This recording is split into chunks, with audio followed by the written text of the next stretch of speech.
This is RTV6 News at 5:30, working for you. And now at 5:30, helping Indiana's veterans, the free service that is improving their quality of life. And wedding woes. It's tough enough to plan a wedding when there is not a pandemic. What to do when you lose a vendor or two so you don't waste your money. Taking a look at our lineup, we are looking at new health guidelines out of Canada, why body mass index may not be as relevant as we once thought. And access to the internet may seem like a simple thing that really isn't the case, though, for rural areas.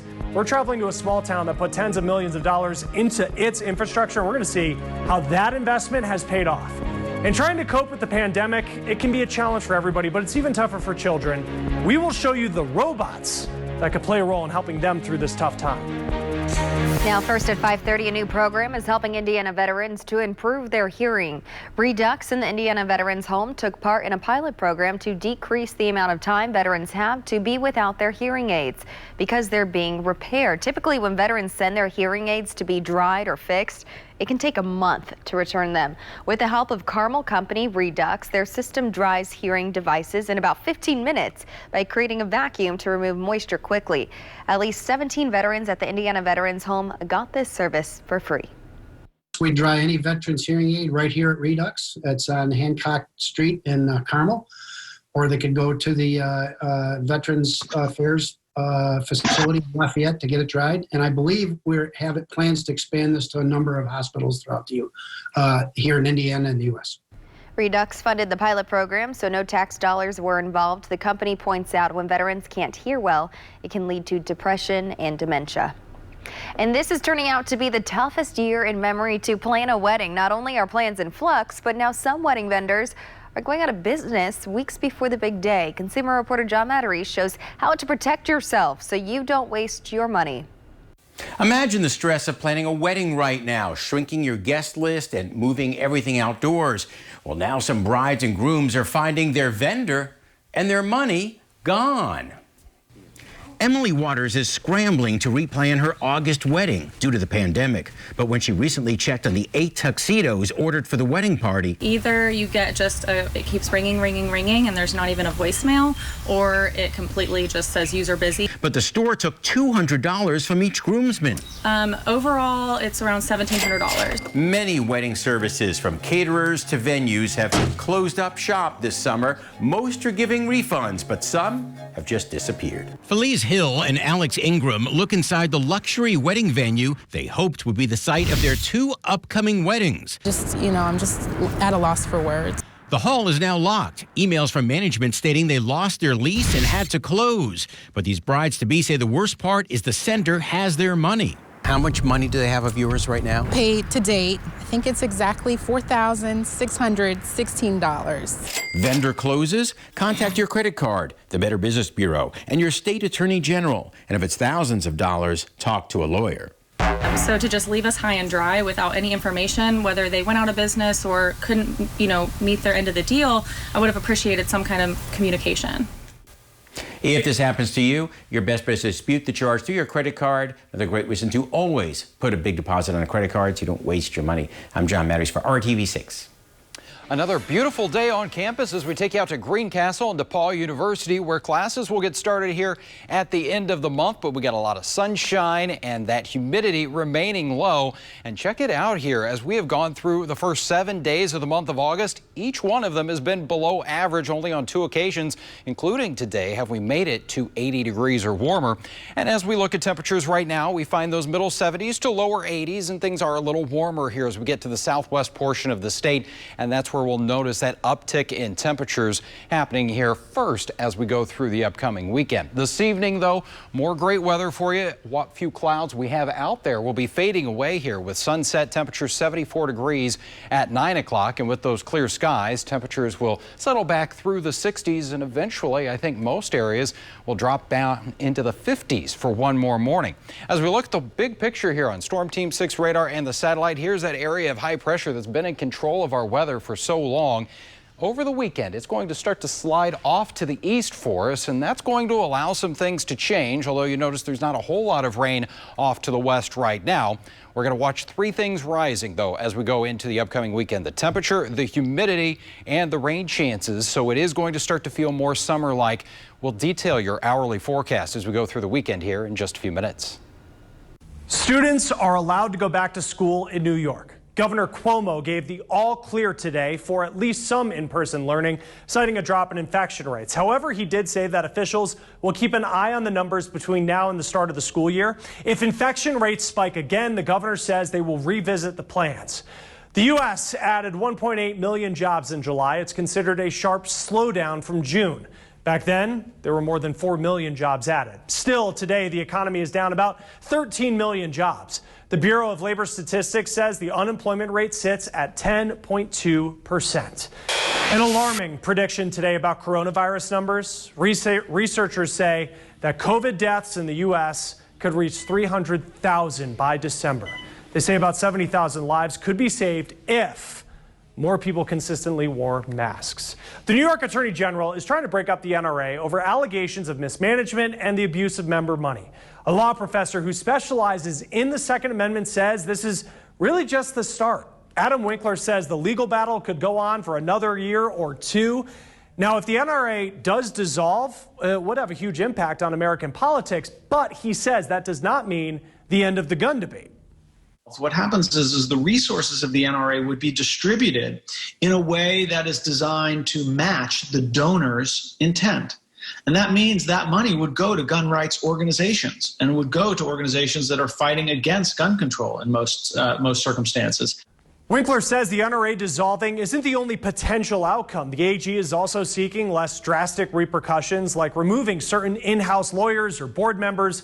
And that includes Wayne LaPierre, the executive vice president. Now, we don't know exactly what evidence there is, but Winkler says the AG's case has at least one advantage. The NRA's former PR firm, Ackerman McQueen, is cooperating. And so the Attorney General is going to have on her side an insider who's seen everything that's happened in the NRA for the last 3 decades. I think the NRA is in big trouble. He says the lawsuit could also impact the November election by energizing pro-gun voters looking to support the NRA and the GOP. Winkler says it is also likely to mean the NRA will be spending less compared to 2016. Let's get back to our lineup. A change when it comes to diagnosing obesity. Why body mass index is no longer the only factor some experts are looking at.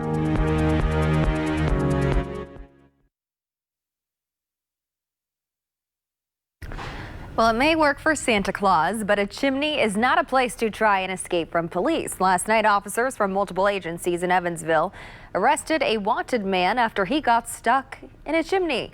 Police went to the house to arrest him for violating probation on drug charges. He tried to hide and escape by going up the chimney, but got stuck 3/4 of the way up. Members of the Evansville Fire Department had to take apart a portion of the chimney to free him. He is now being held without bond. World leaders are optimistic about some new research when it comes to obesity and guidelines out of Canada. Now, as they take a more holistic approach to diagnosing and treating obesity, a critical point is for doctors to stop relying on a person's body mass index alone for diagnosis. So body mass index actually tells me how big you are. It doesn't tell me how sick you are. So, you can have 2 people with the exact same BMI number. Say you got 2 people, they're both 35. One person has sleep apnea, diabetes, hypertension, fatty liver disease, reflux disease, osteoarthritis, fertility issues, whatever. And the next person with the exact same body mass index has none of those problems. Now, the head of Obesity Canada says under these new guidelines, they're concerned that more people could be classified as obese. A person might fall under the BMI number for obesity, but still have weight-related health issues. Currently, about 30% of Canadians are obese. In the U.S., it's 42%. The head of the U.S. National Center for Weight and Wellness applauds this new approach. That very well may be a seminal may lead to a seminal shift in how the general medical population addresses obesity. And for that, I think they really deserve a lot of credit. Another critical issue the new guidelines address is weight bias among health professionals and people living with obesity. Patients also tend to blame themselves, so they have an internalized weight bias. So the patients also think, well, this is my fault and I've done this to myself. Doctors say biologically your body fights back against weight loss, which is why Dr. Sharma says obesity is a chronic disease for which there is no cure but can be managed. Today, there are more proven treatments than ever, not diets. The only reason why medication and surgery have much better long-term results is because they actually change the biology in the sense that they make it much harder for the body to defend its weight. Obesity is a complex disease that can be caused by genetics, psychological, or environmental factors, among others. More in our lineup. The internet may seem like a common household item now, but it's not the case everywhere. We have a look at the efforts that one rural town is making to the benefit of its residents.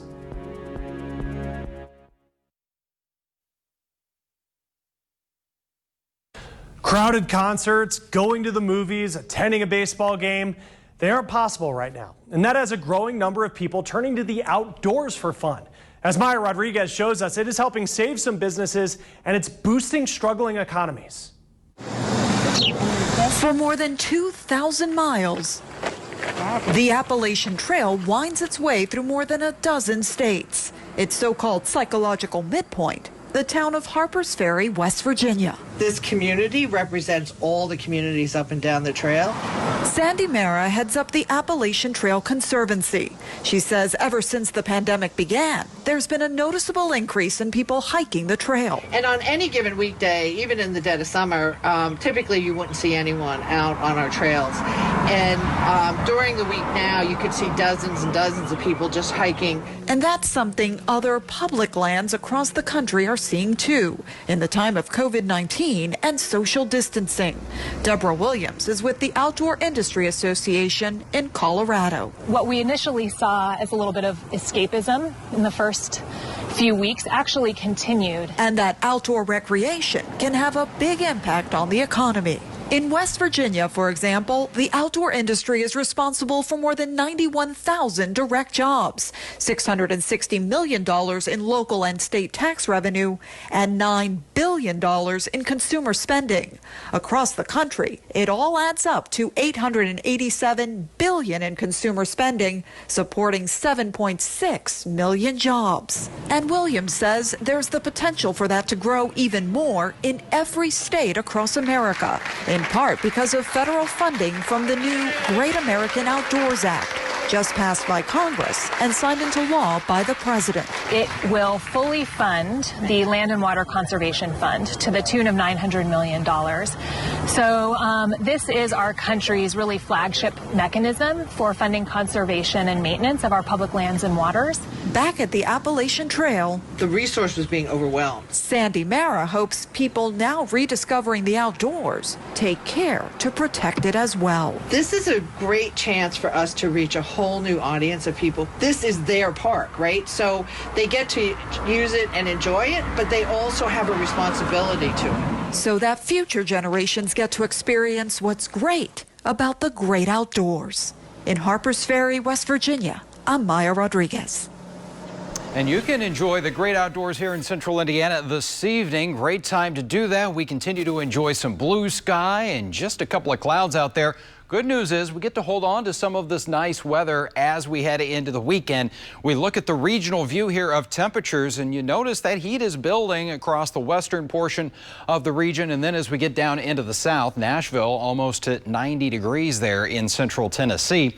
Right now, we sit at an even 80 degrees, and that humidity just can't beat it here in early August at 39%, thanks to a light northwest wind at just 5 miles per hour. Tonight, we'll have mostly clear skies, and I think we will have some areas of fog. Could be a little bit thick here as we get into our Saturday morning, so just keep that in mind. That will be combined with a very light wind, and really that wind isn't going to change much here as we get into Saturday, although it does turn a little more out of the south. But a great day if the kids want to head out there to the playground. We've got a lot of sunshine in that forecast, temperatures that will be making their way through the 70s here at noon and eventually back into the lower to middle 80s. So we will be closer to average tomorrow afternoon at 84 in Danville and Noblesville, Rushville and Columbus coming in at 85 degrees. The muggy meter, that's not going to be too bad as we get into Saturday afternoon. What we're going to notice, though, as we go through Sunday, it climbs pretty quickly. And as we get into Sunday afternoon. It's going to feel very tropical once again with a high temperature of 87. And we've got just that small chance for a couple of showers or thunderstorms. But as we look at TrueCast here Sunday morning, do think we'll be dry. It could be a complex of thunderstorms that tries to make its way here as we get into Sunday afternoon. Right now, TrueCast has that really falling apart, but we could see that sneaking in, especially across the western portion of the state. And those rain chances will start to ramp up here as we go into the upcoming week as it turns more summer-like. That 7-day planning forecast, we're going to have highs in the middle to upper 80s here with that daily chance for showers and storms. Looks like it could be most widespread as we get into Monday and Wednesday. Chris? The FDA is loosening the requirements for surgical masks, citing shortages for frontline healthcare workers. The agency issued an emergency use authorization for certain disposable single-use surgical masks in healthcare settings. However, it warns this does not replace the need for FDA-cleared surgical masks and authorized respirators.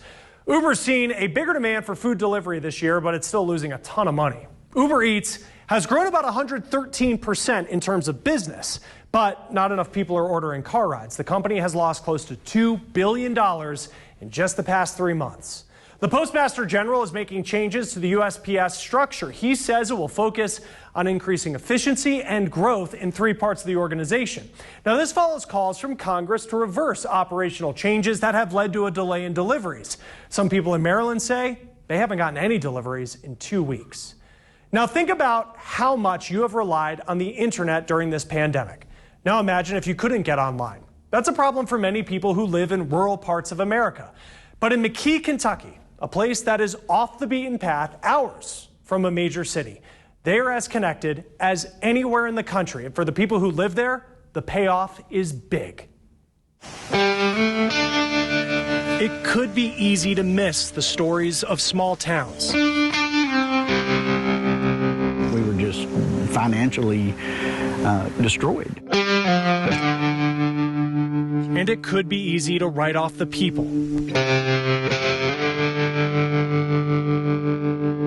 couldn't afford anything. In 2015, Matthew Muncie's story was that of a husband and a father. A man who was looking for work. I get really emotional when I talk about my family. And was lost. You go into the store and your kids are you know, they're wanting things and you can't give it to them. The right job can be hard to find in a place so tucked away. We have one stoplight in the whole county. Keith Gabbard is a proud son of McKee, Kentucky. It's a great community with great people. I love it here. He's the head of People's Rural Telephone Cooperative. If you just drive through this town, you might miss what he's done. What's helping people like Matthew. Fiber optic internet. And when you say fiber, some people are like, well, are you talking about cereal? What are you talking about? We're really talking about this. Fine glass the size of a human hair that you send light through. In 2014, this rural area went from having barely any connection to now having some of the fastest internet in the country. Think about the speed of light, how fast that is. Our internet here is as good as New York City. Lorraine Valenti can back that up. The native New Yorker bought a property in McKee about a year ago. It basically stated in the listing high-speed internet access, and it's like, really? Like how high speed is that internet access? But it was. Keith says grants and loans covered most of the network's $50 million cost. One of the biggest payoffs? Opportunity. We're talking about people that may have been working at a gas station before for minimum wage, and now they're doing tech support for Apple from their home. In fact, Matthew now works doing customer support for a major tech company. If it wasn't for the internet, I couldn't do my job, period. But the connection is to more than just the internet. For him, it's to a new life. And now, when they're in a store, they ask for something, to be able to say, yeah, baby, go ahead. Daddy'd love to buy that for you.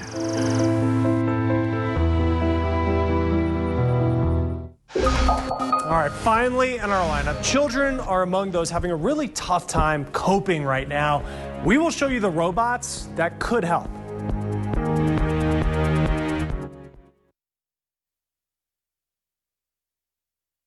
It's not just adults feeling the stress of staying at home. Children are feeling it as well. And there's a new study by Yale that is showing that robots can help kids cope. They're known as socially assistive robots. The Committee for Children worked with Sproutle to create the robot Purble. It's a toy that helps children calm down and regulate their emotions. It activates when it's shaken or turned upside down. Its heart starts beating fast, and that's when a child interacts with it.